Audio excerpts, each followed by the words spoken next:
Welcome to 8.1 Sequences in Series. This is part 2. If you haven't seen part 1, highly recommend you go back there.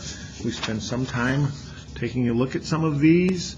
We're moving into where we're now talking about some summation notation, but we're going to get right to it because we talked about that on some of that on part 1. So use a graphing calculator in this case.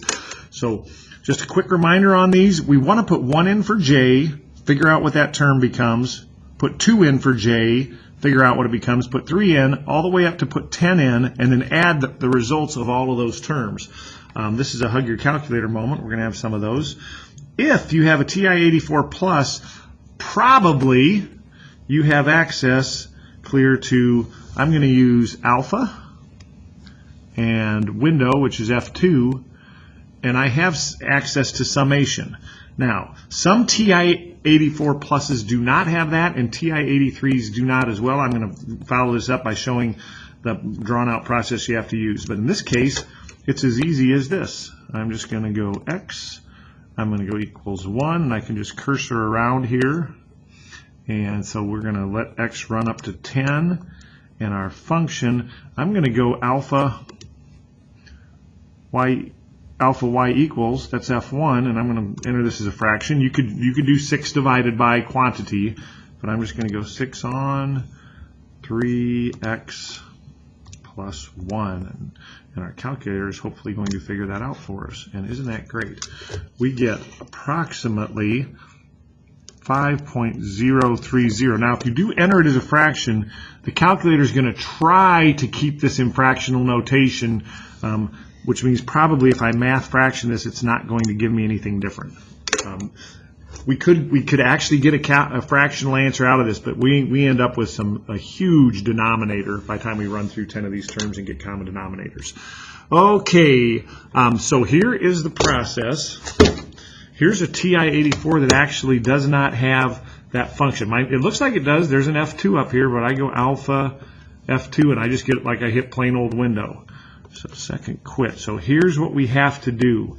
We're going to look for some sequence, S-U-M. We want a summation of a sequence. So I'm going to go into catalog. That second 0 gets me into the catalog, and it puts me in an alphabetic state so we can look things up alphabetically.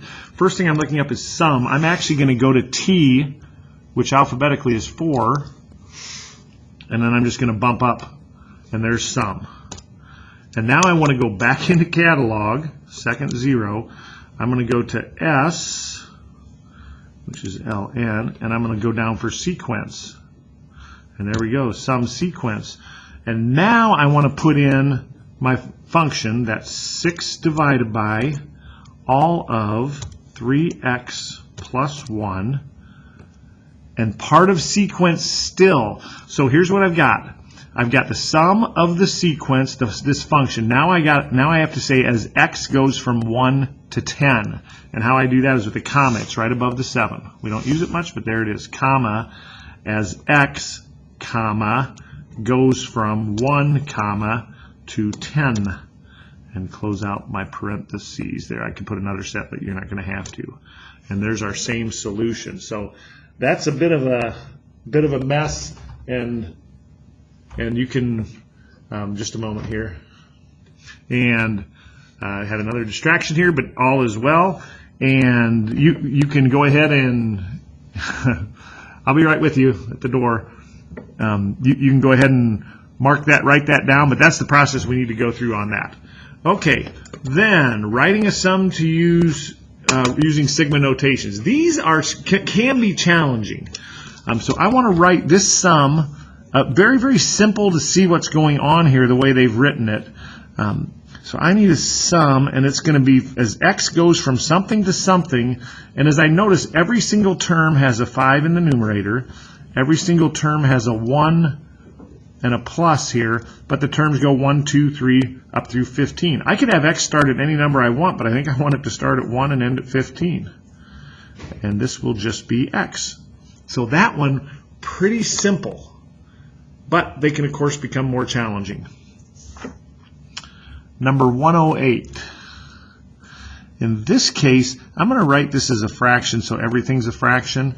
But I can, the pattern's really easy. We multiply by negative a half, we multiply by negative a half, we multiply by negative a half, and we keep doing that. And let's see, so the next term would be on 16. Let's see, I'm just counting terms. So we have 1, 2, 3, 4. 5 would be on 16. 6 would be on 32. 7 would be on 64. And 8 would be on 128. Is that right? Yep, 1, 2, 4, 8, 16, 32, 64, 128. So this is our 8th term right here. Important that we know that. So, for instance, I'm going to have maybe x go from 1 to 8 or from 0 to 7, but it's going to be x equals something.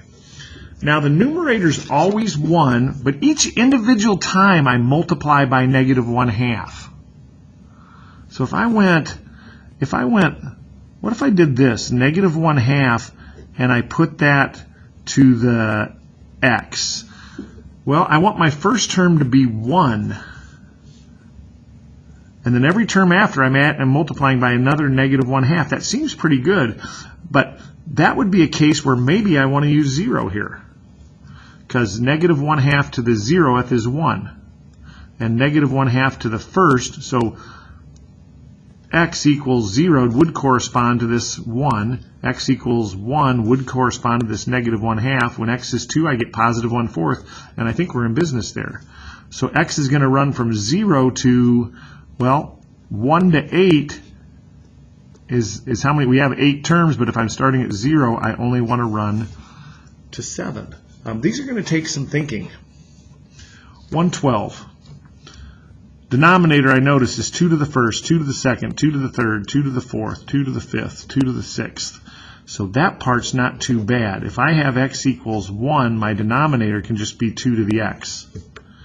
Now the numerator goes up by 1, up by 4, up by 18, up by 96, up by 600, but it goes up times 2, times 3, times 4, times 5, times 6. So by the time I've gotten here, I've taken 1 times 2 times 3 times 4 times 5 times 6, or 6, 5, 4, 3, 2, 1, or 6 factorial right here. This is 6 factorial. This is 5 factorial. This is 1 factorial. So if I put x factorial,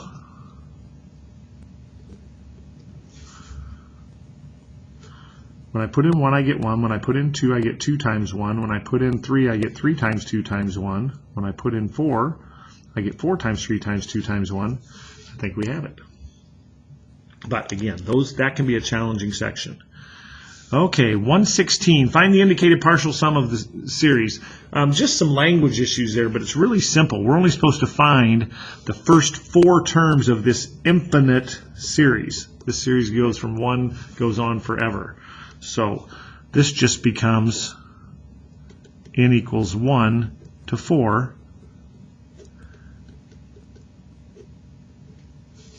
And now we're just finding that. And we could do that by hand. It wouldn't be that big of a deal. It would be 8 times negative 1/4 to the first plus 8 times negative 1/4 to the second plus ... 8 times negative 1/4 to the fourth. I guess I didn't really need the ... I was almost there. I was thinking that was beyond 4. But anyway, we could do that and we could figure it out. If we needed a fractional answer, we could ultimately get common denominators. But I'm just going to do this one with calculator. So I want alpha window. And if you hit alpha y equals, you get the fraction thing and you can just bump over to this. But I want summation. And it's going to be x equals 1, cursor around to 4 of 8 times parentheses negative, I'll do it as a fraction.